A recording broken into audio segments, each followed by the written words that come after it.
welcome. I'm Asuma Katauka and you are watching NewsX World. Let's take a look at some of the top stories. A Russian missile strike on Mykolaiv in southern Ukraine injured at least 7 people and damaged dozens of homes and civilian infrastructure. 2 of the injured were hospitalized after the late Saturday attack, according to the regional governor. Iran's commander-in-chief stated that threats from Israel remain, stressing the importance of taking every threat seriously. This comes after the Israel-US strikes on Iranian nuclear facilities in June and Tehran's retaliatory missile and drone attacks. EU Foreign Affairs Chief Kaja Kallas condemned videos showing emaciated Israeli hostages as appalling and barbaric. She called for the immediate and unconditional release of all hostages and for humanitarian aid to reach Gaza. More than 1 million people, mainly youths, gathered in Rome for an open-air mass led by Pope Leo XIV, marking the culmination of the Jubilee of Youth. The mass followed by a Saturday night vigil in a vast open space outside the city. Russia's emergency services has issued a tsunami warning for 3 areas of Kamchatka after a 7.0 magnitude earthquake hit the Kuril Islands. While the expected wave heights are low, authorities advised residents to move away from the shore. The Office of Special Counsel has opened an investigation into Jack Smith, the Justice Department Special Counsel, over alleged partisan political activity. The inquiry focuses on Smith's actions during his criminal cases against President Donald Trump, with the agency able to impose fines and sanctions but not criminal penalties. 4 workers died after falling into a manhole in Gyoda, Japan. While inspecting sewage pipes, the incident occurred on Saturday in Saitama Prefecture, with all victims in their 50s. India will keep purchasing oil from Russia despite threats of penalties from US President Donald Trump. Trump had warned of additional sanctions on India over its purchases of Russian arms and oil, following a new 25% tariff on Indian exports. Israel's opposition leader Yair Lapid is calling for an end to the war in Gaza. In a sharp statement on his social media, he says the Israeli government no longer has the public support to continue the conflict. Lapid argues that Israel has always needed a clear majority to justify war, but says that condition no longer exists. He accuses Prime Minister Netanyahu's government of losing the public's trust, failing to meet the war's goals, and neglecting the return of hostages. Lapid's comments come as pressure mounts on Netanyahu's leadership, with criticism growing over the government's handling of the war and the fate of captives still held in Gaza. Now we're joined by Yossi Cooper-Vosser. He's an Israeli intelligence and security expert, joins us live from Tel Aviv. Thank you, Yossi, for joining us today. Good to see you. Now, how significant is Yair Lapid's call for an end to the war in Gaza in terms of shifting Israeli public opinion and challenging current President Netanyahu's leadership? Well, the calls for the ending of the war go along for a long time. It's more than a year that the opposition is calling for ending the war and for releasing the hostages in return for leaving Hamas in power in Gaza. The government, of course, is against it and looks for ways to bring back the hostages without leaving Hamas in power in Gaza. That's the goals of the wars the government has declared. So it's hard to see if there is really a change. Definitely when we have less and less living hostages, and the conditions of the hostages are so poor and so terrible that public pressure coming from both the opposition and the families of the hostages is growing, and the government is under a lot of pressure. But still, the government is committed to achieving both goals of removing Hamas from power and defeating Hamas and releasing the hostages at the same time. It's more and more difficult to reach these goals because the government doesn't want to end up with a situation where they rule Gaza, where Israel rules Gaza. So it's a very complicated situation. How do you remove Hamas from power without taking over the entire control of Gaza? So far, they haven't found a solution how to do that. And Yossi, now, could Lapid's criticism of President Netanyahu lead to a broader political shift within Israel, particularly in relation to how the government handles the ongoing conflict and the issue of hostages? Yeah, that's growing criticism, and definitely because we have reached a situation where Hamas refuses to move forward on a hostage deal, that the criticism of the government grows. And a lot of people don't want Israel to really destroy Hamas and take over the Gaza Strip because they believe that the price of ruling over the Gaza Strip is going to be too heavy, too high. And this debate goes on in Israel. It's an open society. It's a lot of disagreements within the Israeli population on the way to conduct the war effort in the coming month. And we have to face also growing international criticism, especially from Europeans, that have fallen prey to the Hamas campaign of delegitimizing Israel's activities, and have taken all kinds of steps that are against Israel. But this doesn't change Israel's commitment. We still remember, many Israelis still remember what happened on October 7th, 2023. We still remember who is Hamas and how terrible they are. And the clips of the hostages they have released recently just remind Israelis exactly what savage enemy we have and what monstrous enemy we have, and of the need to make sure that we defeat Hamas and make sure that they are not staying in power after this war. And Yossi, now, what are the broader implications of the Israeli government's potential loss of public support for this war, and how might this domestic pressure affect Israel's diplomatic strategy moving forward? Well, the government enjoys a relatively strong coalition. It's going through all kinds of problems because of unrelated issues. The issue of conscription of the Haredis to the military, this causes a lot of tensions within the coalition. But on the question of whether to continue the war, there's wide support inside the coalition for this policy. But we are approaching the time that the government is going to has to go to elections in a year's time.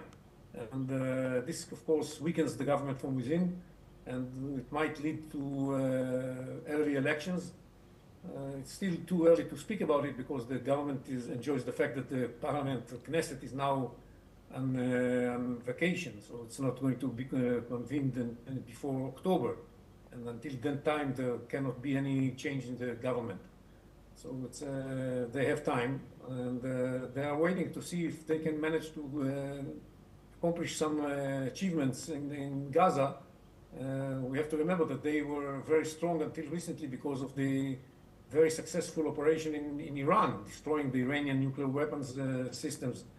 Was very much in favor of the government that managed to prove that it's not afraid of all kinds of threats, and it's determined to make sure that the threat of the nuclear weapons from Iran is going to be removed. That was strengthening the government very much, and now because of what seems to be some sort of a deadlock in Gaza, the public support for the government is dwindling. Yossi, thank you for sharing that. Please stay with us as we come back to you for our next discussion as well. Now we move on. In the latest developments from Gaza, Egypt State TV has reported that 2 fuel trucks carrying 107 tons of diesel are set to enter Gaza, months after Israel restricted the entry of goods. The Gaza Strip's health ministry has warned that the fuel shortages are severely impacting hospital operations. Meanwhile, Italy is preparing to launch an airdrop mission over Gaza to deliver essential humanitarian supplies. Foreign Minister Antonio Tajani confirmed that Italy's Air Force, in collaboration with Jordan's military, will begin airdropping goods on August 9th. In another effort to support Gaza, Morocco has sent 37 tons of humanitarian aid to the region, which includes food, medication, and essential supplies. Let's listen into what one aid worker had to say.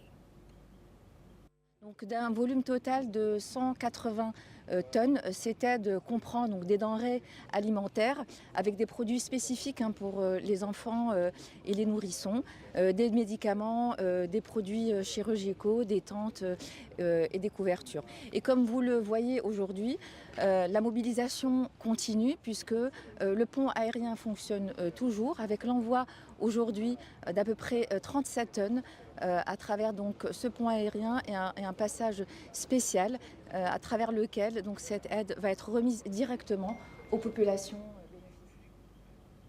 Now we go back to our guest discussion with Yossi Cooper-Wasser. He's an Israeli intelligence and security expert. Thank you, Yossi, for staying with us. Now, given the dire situation in Gaza with hospitals struggling due to fuel shortages, how should the international community balance humanitarian aid with the ongoing security concerns in the region? Well, first of all, the problem in Gaza is not a shortage of products and humanitarian aid. The problem is the fact that there's difficulty to distribute the humanitarian aid that's waiting inside Gaza. The UN refuses to disseminate it because of all kinds of reasons. So that's the problem. Now, the airdrops are a way to overcome this problem. This problem, by the way, is relevant mainly to the northern part of Gaza, because in the southern part of Gaza, Israel is responsible for making sure that there's no shortages, and we have an American company called Gaza Humanitarian Foundation that distributes aid without any problems to the people living in the southern part of Gaza. But in the northern part of Gaza, where we don't have the GHF, we rely on the UN agencies to distribute the food and the other humanitarian needs, and they refrain from doing so because of the fact that they are afraid that the mob is going to loot the trucks, and either the mob or the Hamas is going to take the trucks over, and they are afraid of distributing the aid. So the airdrops just bypass the problem. They bring the products directly to the people that are in need. And we have allowed anybody, actually we called upon many countries to help in dropping the aid directly to the population that is waiting for that in the northern parts of Gaza. And this has been the case for a week or so now, that the aid is reaching the needy people through airdrops. So that's the situation in northern Gaza. And I hope that the quantities are immense. It's no shortage of humanitarian aid, because the quantities that are being dropped now are really huge quantities, and everybody participates in that. European countries, Arab countries, other countries as well. Everybody is taking part in delivering the aid through the air. And I hope that eventually the UN agencies that have to disseminate the aid will also take the huge amount of aid that's waiting on pallets inside the Gaza Strip and take it and distribute it as well. That's what we are encouraging them to do. Thank you very much, Yossi Cooper-Wasser, for joining us today and sharing your insight all the way from Israel. Now we move on to our next news. Hungarian Prime Minister Viktor Orban has reiterated his belief that peace in Ukraine will only be possible when both the West and Ukraine acknowledge that NATO membership is not an option for Kyiv. He said that Ukraine's NATO ambitions, supported by the US and Western Europe, were the main drivers of the ongoing conflict with Russia. He emphasized that Moscow would never allow NATO expansion on its western border, and suggested that a comprehensive agreement between Russia and the US is needed to resolve the crisis. Meanwhile, a Russian missile attack on Mykolaiv in southern Ukraine injured at least 7 people. 2 of the injured were hospitalized, and multiple buildings were destroyed or damaged. This comes as Ukraine's Air Force reported intercepting dozens of Russian drones and missiles targeting multiple locations across the country. Now we are joined by Professor Georgi Toloraya. He's an international affairs expert, joins us live from Moscow. Thank you, Professor Georgi, for joining us today. Welcome to NewsX World. Now, how realistic is Prime Minister Viktor Orban's stance that peace in Ukraine is only achievable if NATO membership for Ukraine is off the table? Well, I think that's a very realistic proposal. And we have mentioned that for a long time that we need a final solution, permanent solution for Ukrainian war.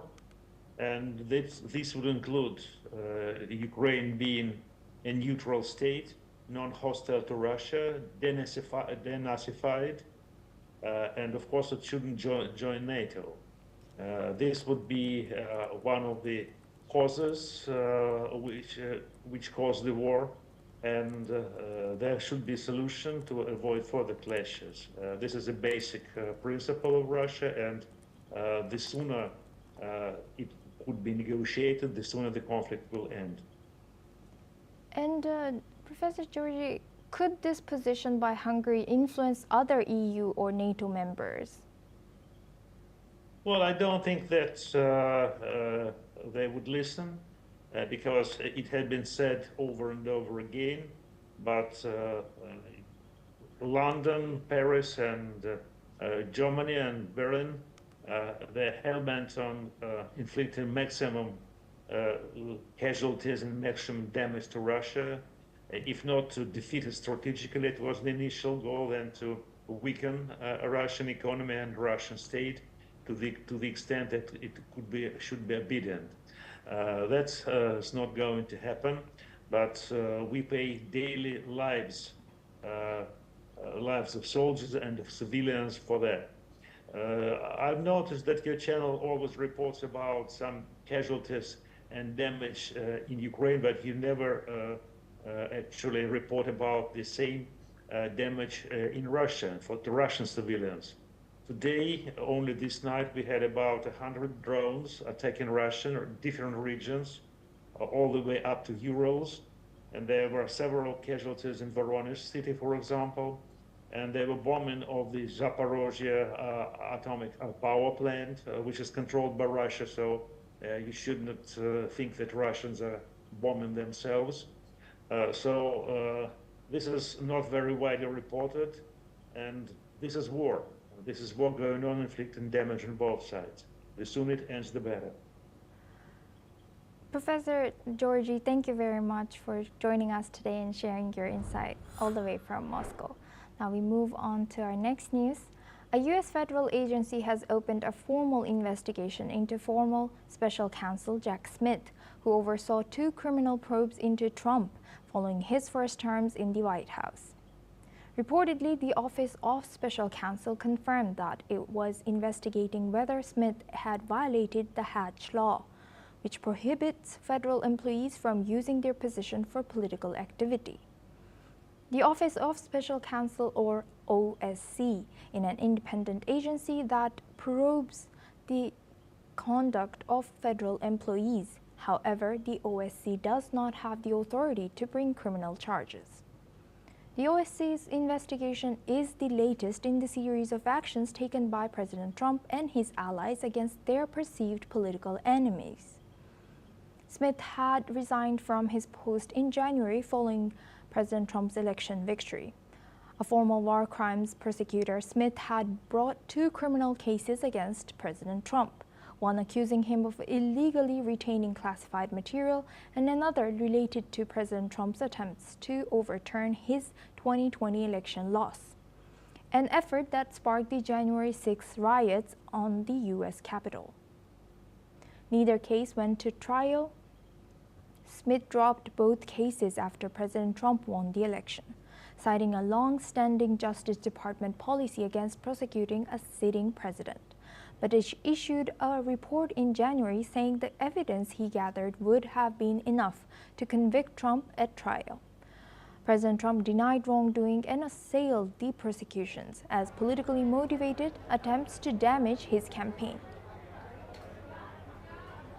Now, for this discussion, we are joined by Thomas Porteous. He's an anchor and correspondent.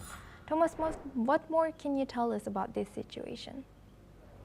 Well, yes, as you said, Asuma, this is the first time since a US Office of Special Counsel has ever investigated into a federal prosecutor, Jack Smith, who opened 2 high-profile cases against the now President Trump in between his 2 terms, one of which was for hiding federal documents. The other was to do with January 6th and Donald Trump's attempts to overturn the election. Now, Donald Trump here wasn't specifically involved. This was actually initiated by Republican Senator Tom Cotton, who put this idea forward that Jack Smith had had gone against the Hatch Law, which stops federal agencies from politicizing their activities.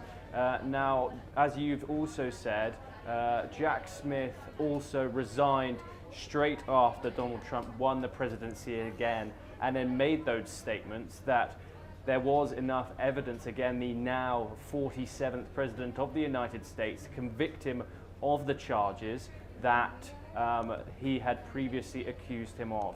Now, as we've said previously, he resigned in January of 2025, just after President Trump won the election. And this is one example that critics say where Donald Trump and the Republican Party are going after Donald Trump's people who have criticized Donald Trump in the legal aspect. And that is where people can hit the president hard when it comes to legality. However, as you've said, Jack Smith cannot be prosecuted on any criminal proceedings.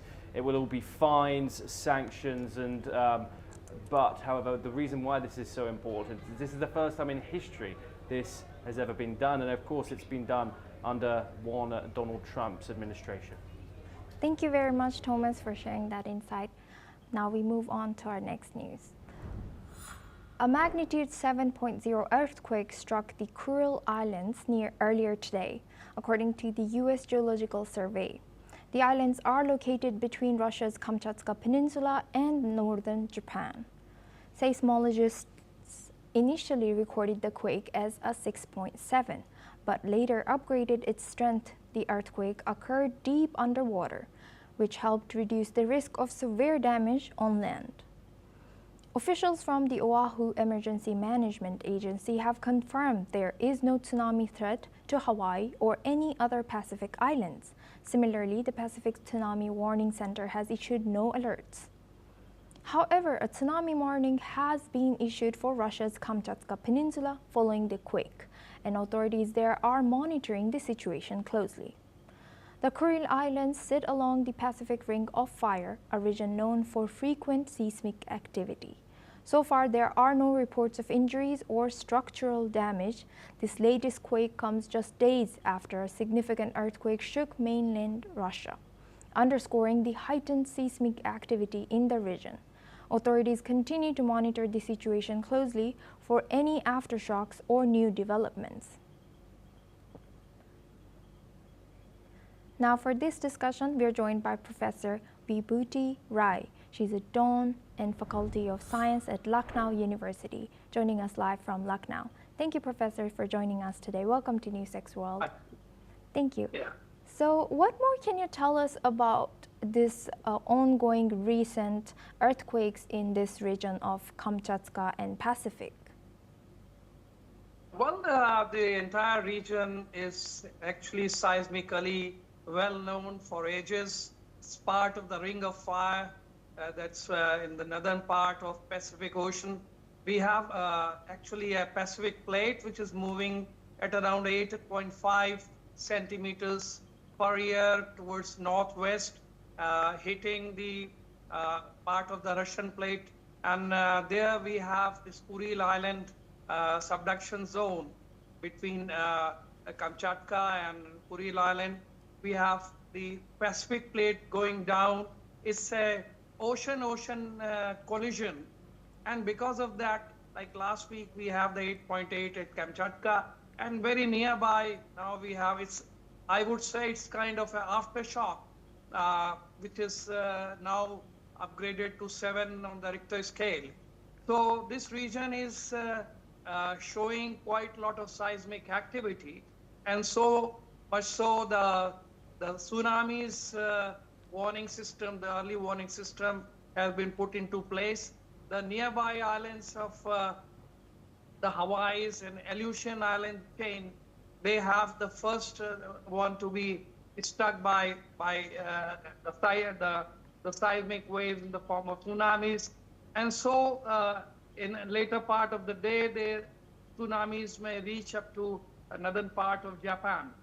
So I think it's a matter of concern because depending on the bathymetry close to these island areas as well as the coastal areas of these large, western part of Canada and USA. And Professor, can you hear me?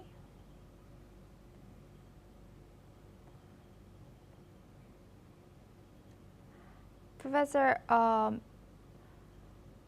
we seem to have lost our guest, Professor Vibhuti Rai. He's a Dean and Faculty of Science at Lucknow University.